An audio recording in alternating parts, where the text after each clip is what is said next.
You're also aware that on the 20th of September 2014, the New South Wales Ministerial Code of Conduct came into force? Yes. You were a parliamentary secretary at the time that that Code of Conduct came into force, is yes. that right? Yes. And you're aware that that Code of Conduct, although it's called the Ministerial Code of Conduct, at least parts of that applied to you in your capacity as a parliamentary secretary? Yes. One of the obligations under that ministerial code, as you understood it, was to not act dishonestly, to act only in accordance with what you considered to be the public interest, and not to act improperly for your private benefit or the private benefit of any other person in the exercise or performance of your official functions. Yes. Correct? You understood that that was one of the requirements or obligations under the Ministerial Code of Conduct, correct? I do recall that.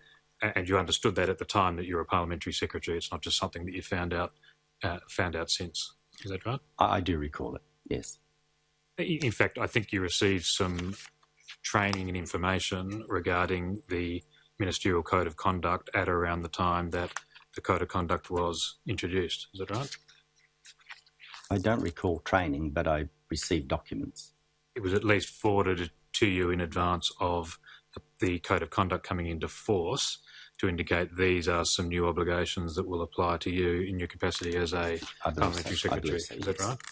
But do you recall also receiving some individual briefings or training regarding the New South Wales Ministerial Code? I don't recall that I did. I might just help with your recollection. Can we go, please, to Exhibit 109? It's Volume 24, page 16, just to remind you about that.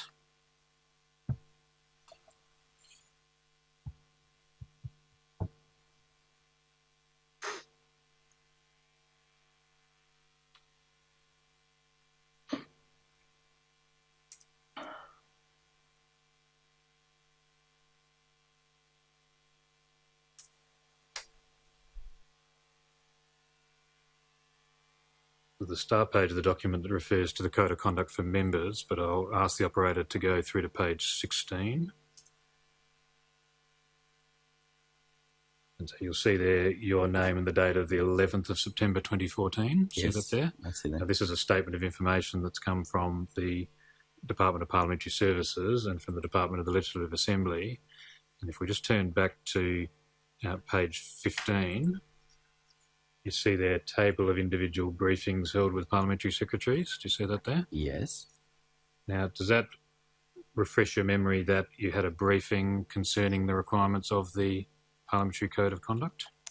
No, it doesn't. You recall whether you had any briefing, for example, concerning your obligations in relation to disclosure of travel and things of that kind? I don't recall that. But in any event, it was sufficiently clear to you at the time that the Ministerial Code of Conduct came into force on the 20th of September 2014, what obligations you would have under that code. Is that right? One of those obligations was to not knowingly conceal a conflict of interest from the Premier, correct? Yes. One was to not improperly use public property, services or facilities for the private benefit of yourself or any other person, correct? Yes. Another obligation was to provide to the Premier a copy of your returns under the Constitution Disclosure by Members regulation. Yes. And not just to provide those returns, but to provide continuous disclosure and continuous updating of any events that would ultimately be required to be disclosed under that regulation as soon as practicable. Is that right? Yes. So in other words, it wasn't enough to simply put in an annual return whilst you were a parliamentary secretary. If something happened between annual returns, you understood that you had to update the Premier as to that change in position. Is that right? I should have. Well, you understood that you had an obligation to do so under the New South Wales Ministerial Code of Conduct, is that right? You're also aware, aren't you, that the New South Wales Ministerial Code of Conduct does not include a general prohibition on parliamentary secretaries engaging in secondary employment?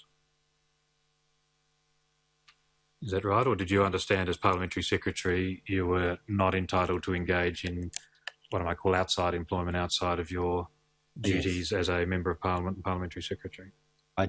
Yes. Well, what was your understanding at the time? Did you think the rule was that you weren't allowed to have any outside employment, or did you understand that there was some class of outside employment that was permissible?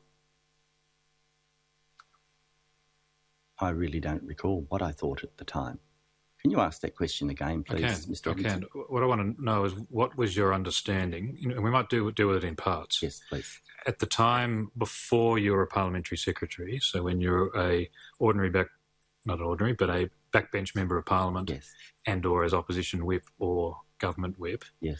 did you have any understanding as to whether there was any restrictions in your right to engage in what I call outside employment? So not performing your duties as a member of parliament or any other related offices, but rather being involved in outside activities, be they in the property development industry, be they in areas of export, import, or anything else. I didn't believe that I had restrictions, that there were restrictions. When you're an ordinary member of parliament? Yes. By which I mean not holding either a ministerial office or a parliamentary secretary. As you understood it, there were no relevant restrictions, Yes. other than obviously you're not entitled to use the outside employment in a way that affects your public duties in an improper way. Yes. So, for example, you couldn't use the facilities available to you as a member of parliament in order to progress outside business interests. That was your understanding of the position as a member of parliament who wasn't a parliamentary secretary. Is that right? And did you have any understanding as to whether that rule changed or that position changed at the time that you became a parliamentary secretary? Was it your understanding that at that point in time you were no longer entitled to engage in outside employment, or was it your understanding that you could engage in some kind of outside employment or activities? Well, it's my understanding that I could do personal activities, whether it be business investment and things that I already existed, but I should have understood. Well, to be clear, so you're not misled in any way, the provisions of the Ministerial Code of Conduct in relation to parliamentary secretaries, the ones that deal with secondary employment, do not apply to parliamentary secretaries. So if your understanding was that there was no general prohibition on outside employment, then that understanding is correct, at least as I understand it, under that ministerial code. Does that make sense? That's what I thought. And so, are you saying at the time you thought that there was no general prohibition? You're allowed to engage in outside activities, as long as you don't do it wrongfully, such as misusing your office, being in a conflict of interest, things of that kind. Yes. Is that right?